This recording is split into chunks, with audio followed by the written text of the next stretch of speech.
Howdy everybody, it is I, your friendly neighborhood skook with a uke, coming at you on this wonderful Saturday. I just finished up my clinical pastoral education, and so tomorrow, or this evening, I think tomorrow, probably walking around Music Fest in Bethlehem, I'm going to enjoy this natural Drew Estate cigar in sort of celebration, because I like to have a cigar that I know how it smokes, so I don't have to like think about it or be taking palate notes, because it's just an enjoyable cigar that I've had before and really like. And I like a lot of Drew Estate, but the naturals I always keep one on hand if I can. This and the what are they? Cuban Delights, I think, makes a little cigarello or like a petite Corona that's really good for like first-time smokers, and a lot of people that I hang out with end up, oh, you're always smoking cigars. Well, I wouldn't mind trying one. And I definitely don't mind giving them like a smaller cigar to try, so they're not wasting like a really nice, beautiful Church Hill or something.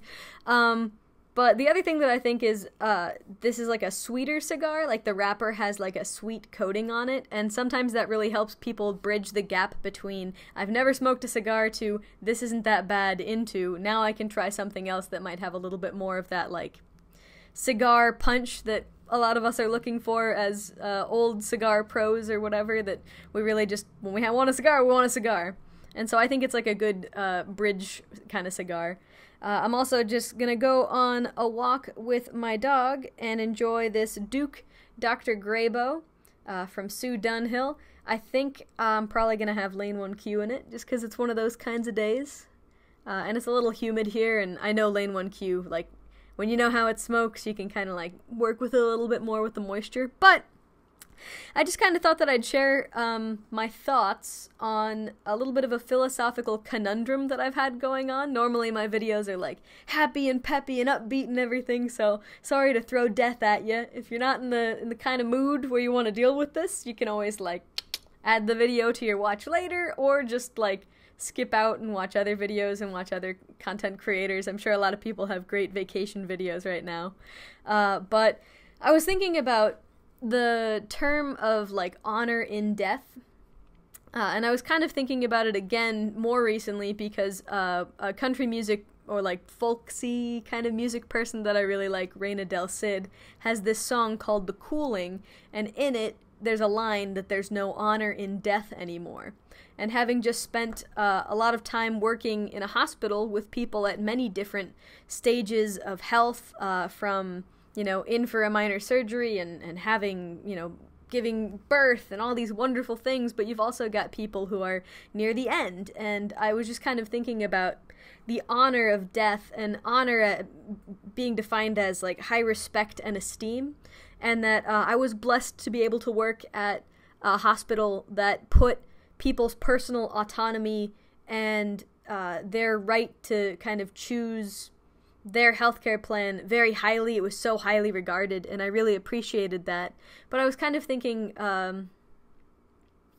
about if we're taking the honor of death out of death when we kind of force people to remain alive with, like, through intubation and other kinds of technology, where we kind of say, oh yes, your body would have naturally stopped, but we have a lot of technology, so we're just going to keep you going. And so I'm kind of, I don't think that there's an answer to this. I can't tell you a right or wrong answer, honestly. It's just something that I've been kind of thinking about a lot.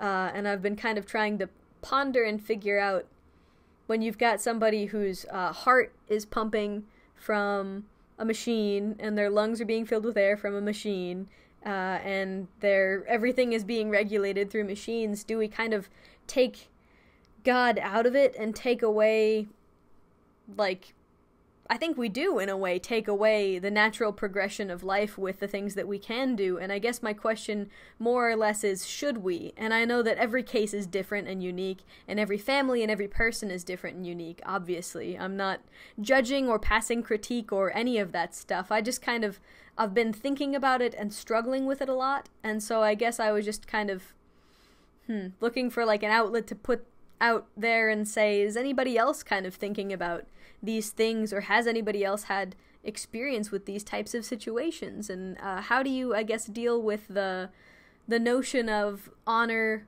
death, and I guess free will? I don't exactly know. But sorry, it's a heavy topic this week, and I might go through and edit out some of the rambliness, but it's just kind of something to think about and something to put your feelers out on. And another thing that I learned over the summer is if you've got a cell phone, you should definitely make sure that you've got an in case of emergency contact. A lot of different phones have a location for you to put your ICE in case of emergency in your phone, so that when you go in, it's the first number that pops up. But if you don't, and you've got an older phone, you can always put at the first, like, part right before their first name, ICE, and then when somebody's going into your phone and they're trying to figure out who should we contact, it's your in case of emergency contact. So that's the actual practical advice that I give in this rambling strangeness. And I guess just have a great rest of your day. Sorry if I was a bit of a bummer, and it'll be back to more regular kind of fun peppiness tomorrow, hopefully. Have a good one. God bless.